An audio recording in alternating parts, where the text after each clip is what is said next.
You're listening to another Clarkesworld Magazine podcast. I'm your host and narrator, Kate Baker. Welcome to the last story of the month of December 2025, issue 231. The last story for the year. And you know what? This year, along with all of the stories here at Clarkesworld, have been brought to you by you. Your amazing and generous and wonderful support. So thank you if you've gone to patreon.com/Clarkesworld. Chucked a few bucks our way via a donation, or bought a subscription, or even told a friend about a story that you liked, or nominated it for an award.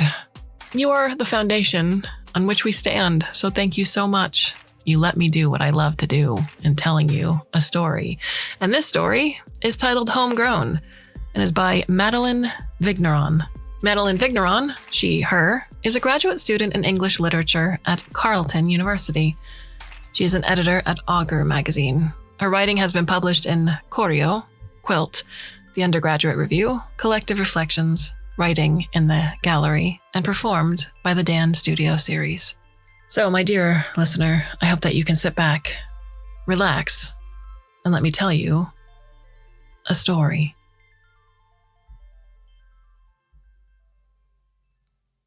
My sister and I flip a coin. It's tails, which means that I will escape, and she will not. We won only one seat on the asylum ships, so one of us will die on Earth. She cries brutally for several minutes. I cannot. When she's finished, I say, "You can have it," and hand her the tissue box. Or we'll flip the coin again.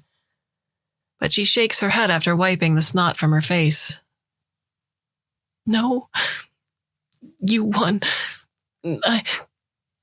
I won't take it from you. In the 3 weeks before my departure, I often hear her crying behind closed doors. She helps me pack my one allotted bag and reads to me from the space travel instructional pamphlet over dinner. I deep clean the kitchen and repaint the windowsills and make large pots of soup to store in the basement freezer. On departure day, she drives me to the spaceport, a converted airport 2 towns away, but doesn't get out of the car. I can't, she says. I love you. You need to go now. You need to go now. I love you too, I say. I close the door and watch our gray sedan pull away. My duffel bag is clutched under my arm, and I will never see my sister again. It still looks like an airport inside, except for the armed guards flanking the entrances. The security process is largely the same, except for the uniforms. A nurse in fatigues pricks my left index finger and collects the fat red drop of blood that wells on my fingertip. Through the tall glass windows, I can see the launch pad built into the tarmac. The rocket looks less like a vehicle than a small skyscraper. Once I've checked in, a cotton ball taped to my fingertip, I unzip my bag and search for the picture of my sister and me that I tucked behind my childhood stuffed rabbit. It is gone. I tear the bag apart before I realize that my sister must have taken it while she helped me pack. It is only then, my scant belongings forming a tiny blast zone on all sides of me, that I cry. I don't stop until I hear the announcement that boarding is beginning.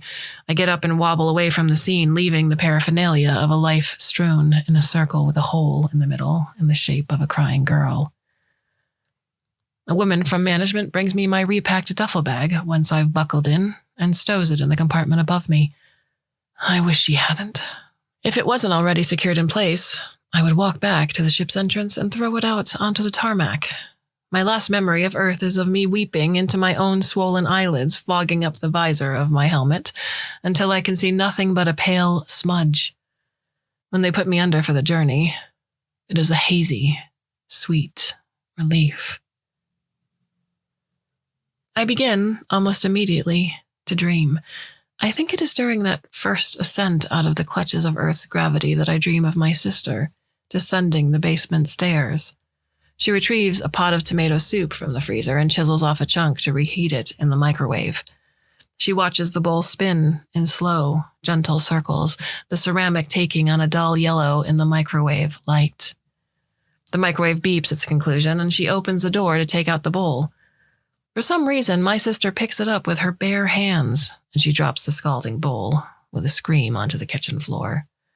The bowl shatters and tomato soup explodes in all directions. A chunky, basil-scented murder scene.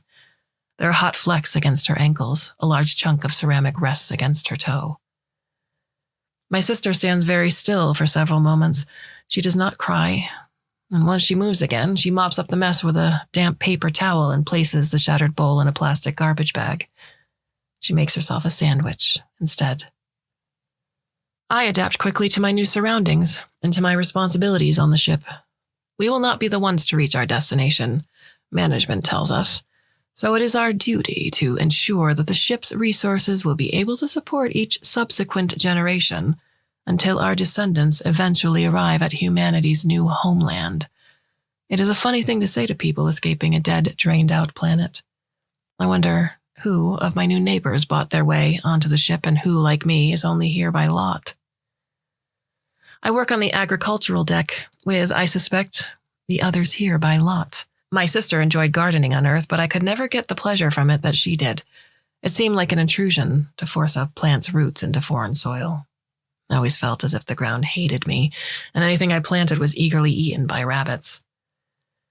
There are no rabbits on the agricultural deck, nor is there really a ground. We use a hydroponic system that I find much more intuitive than gardening gloves and a soil-stained trowel. It feels like science rather than an exercise in care. When I dream of my sister gardening, her crops are not eaten by rabbits. The sunflowers grow taller than our fence, lush yellow leaves bursting outward from their upturned heads. They are heavy, with seeds not picked clean by birds and industrious squirrels as they were in my memory. Long leaves of arugula and kale burst from a bed of soil, and my sister makes them into full salads. She pulls bright orange carrots from the ground and sautés fresh peas and green beans with homegrown garlic. I dream of my sister successful and satisfied with the bounty of her own hands. I dream of her well-fed and caring for something that will sustain her. After 2 years, I move in with another woman from the agricultural deck. Management encourages coupling on the grounds that it frees up habitation space and produces the much-desired next generation of space travelers. My partner's name is Jocelyn, and she doesn't mind that I won't talk about my life on Earth. Unlike some people on the ship, she understands that the planet is too far behind us to even mourn anymore.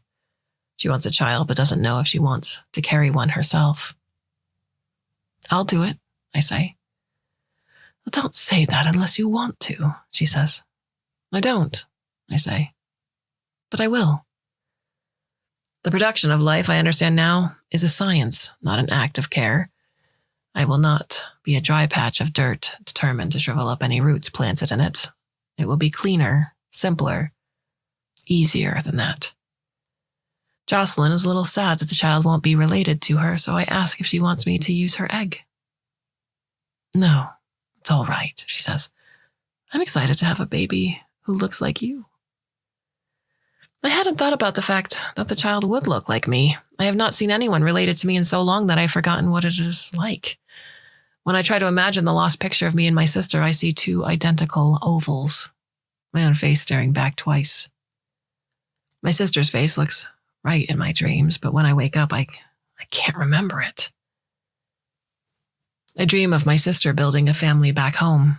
She finally marries the boy down the street, who didn't drown in the lake 10 years ago after all.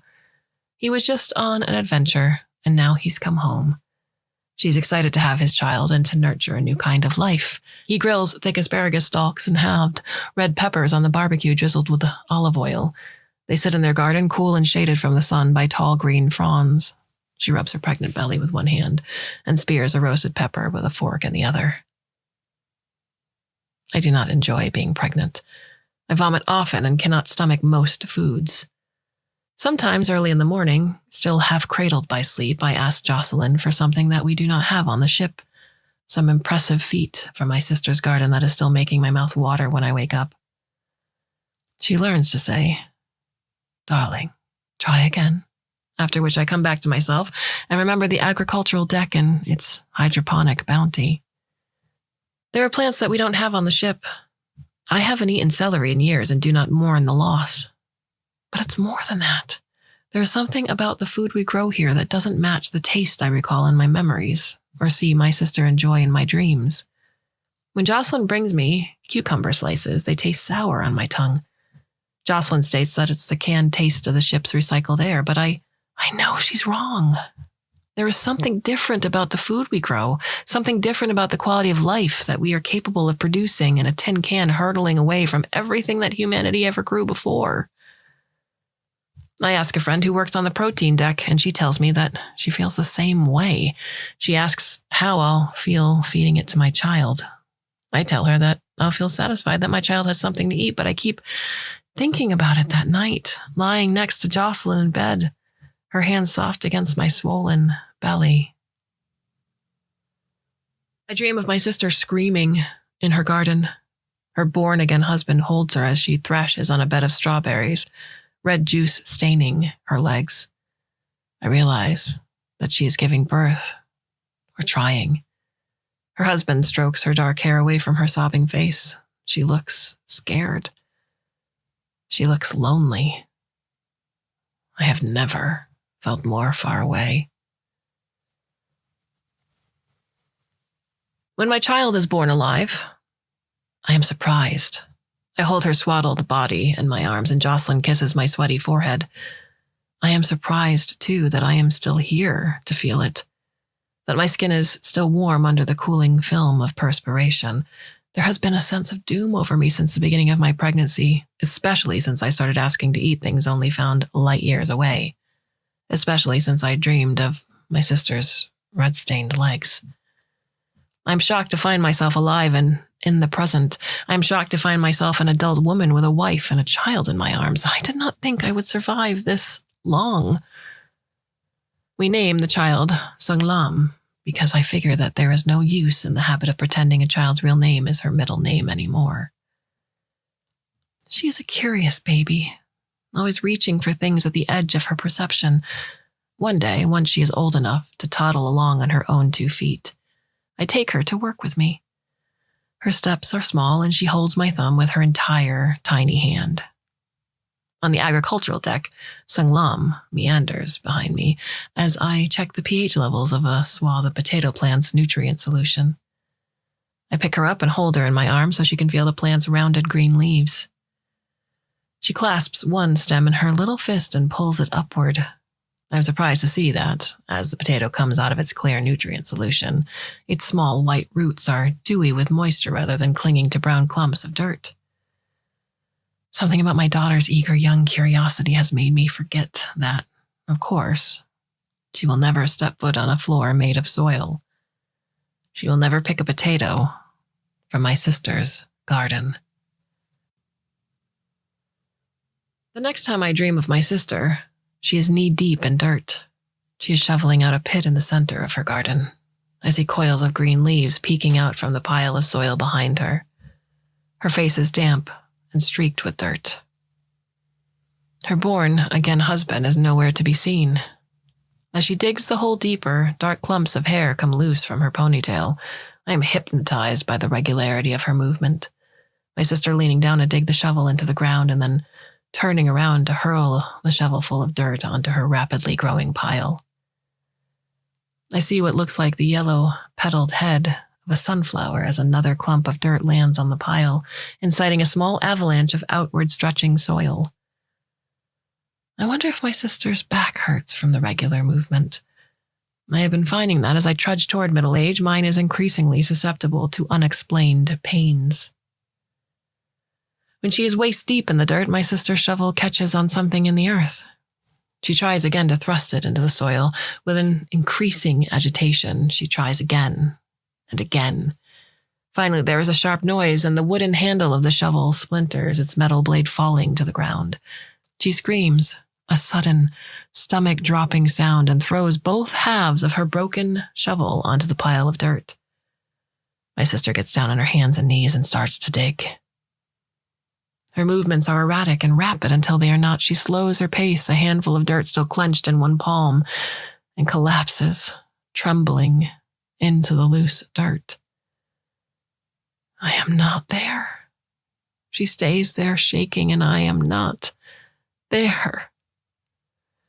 My sister rises unsteadily to her feet and climbs out of the hole. She steps through rather than around the mound of dirt and staggers across the garden. The rhubarb stalks bow low, their wide leaves weighed down by rogue shovelfuls of dirt. She kicks her way through a thicket of spinach, the plants overgrown and too long unharvested. I have never been a lucid dreamer. I have no control over my dreams, but as my sister disappears into the house, leaving the back door hanging open behind her, panic kicks and gallops like a frenzied horse in my chest. My body has not been on earth for years, and yet I feel physically present from how much I am terrified. I desperately want to wake up before my sister returns, but I am not there, so I cannot run. I cannot move as my sister exits the house with a small bundle wrapped in a white sheet.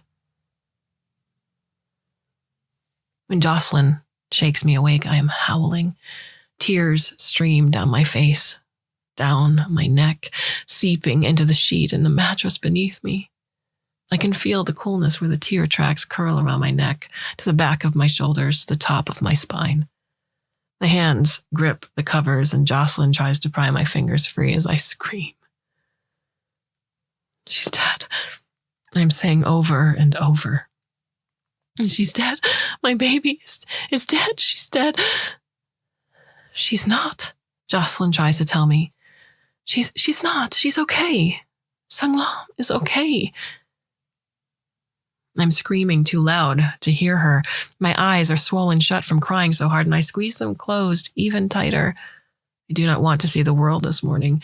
I picture the line of apple trees at the edge of my sister's garden, a gust of wind snapping against their brittle, gnarled branches. The ripe fruit hitting the ground, bruised and browning in the dirt, worms burrowing into their flesh. Jocelyn cannot get me to stop screaming until she smothers my face with a pillow, and I have to stop making sounds in order to gasp for air. I feel the damp cotton pillowcase against my face as I inhale. It is wet with tears, and I spit. I squeeze my eyes shut and press my face further into the darkness. I find myself mumbling into the pillowcase. How could I have done this to her? How could I have done this? I don't even have any earth to bury her. Jocelyn lies on top of me, compressing my body with the weight of hers. She wraps her arms around me and says, "She's alive. I promise she's alive."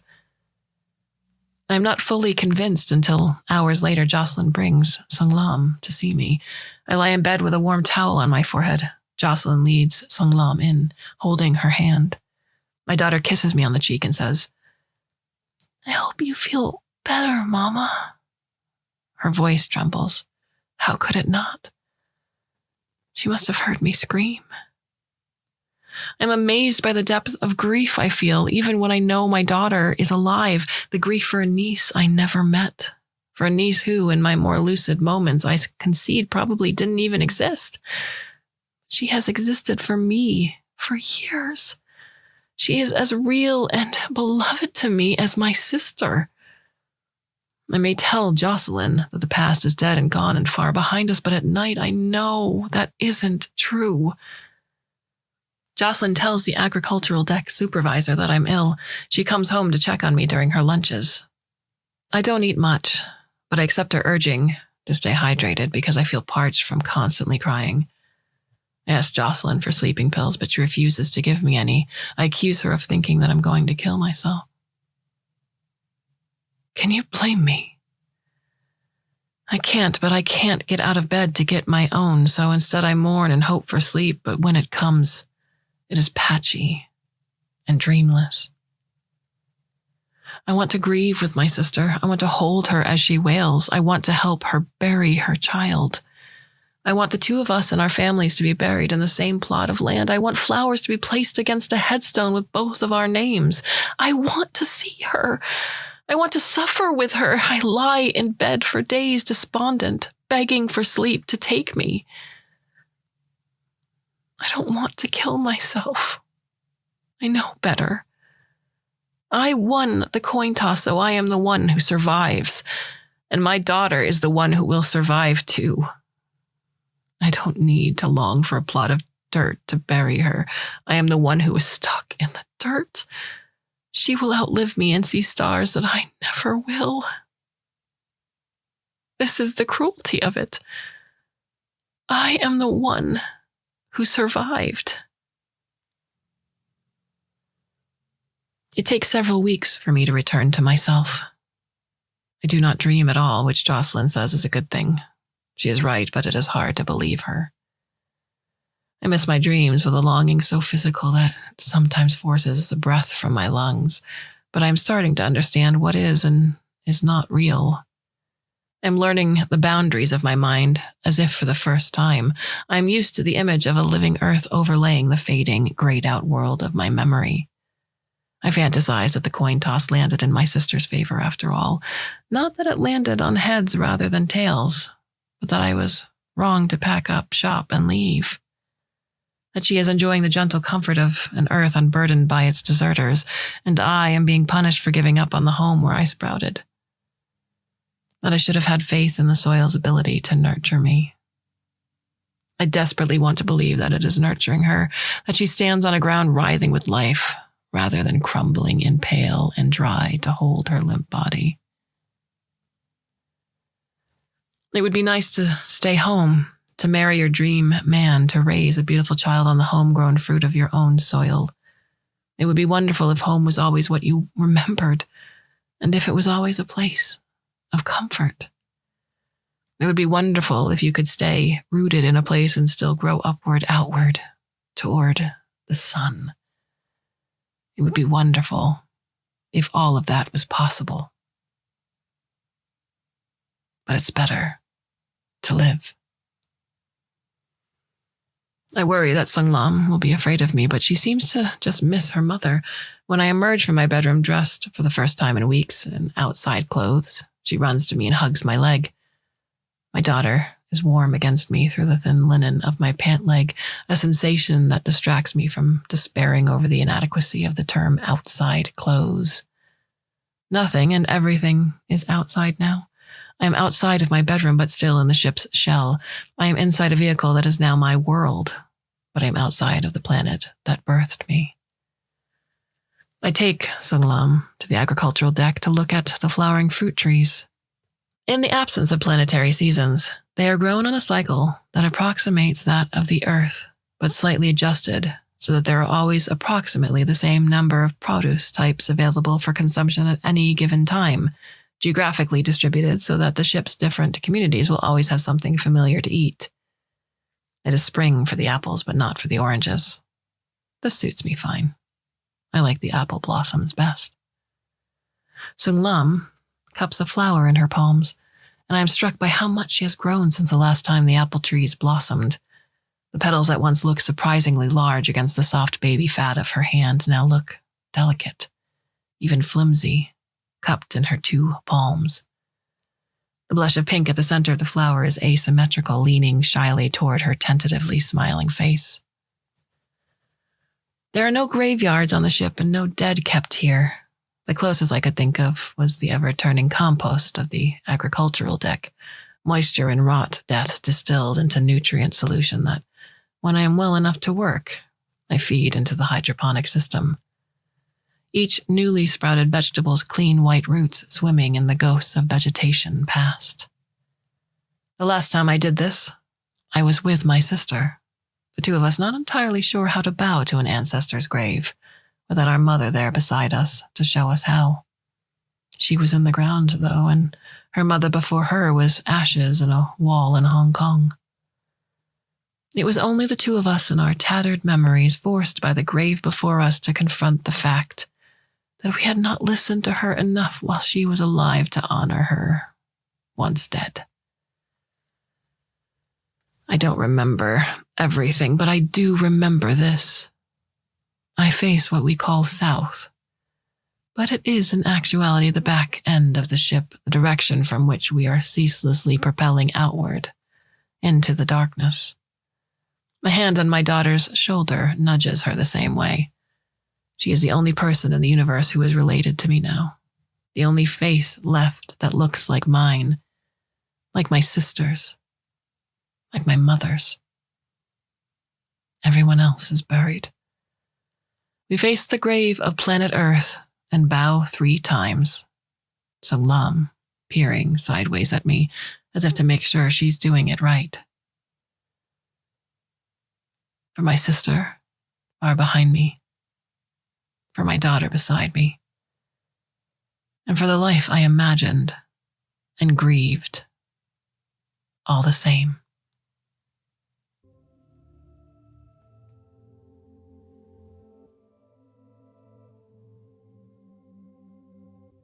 What are your thoughts on the story? You can send me an email. I'm kate@clarksworldmagazine.com. I love getting your emails, so please keep sending them, letting us know what you like about the podcast. And it will be a new year when you hear another story from us again. And I do hope 2026 is filled with abundance and joy and health and wealth.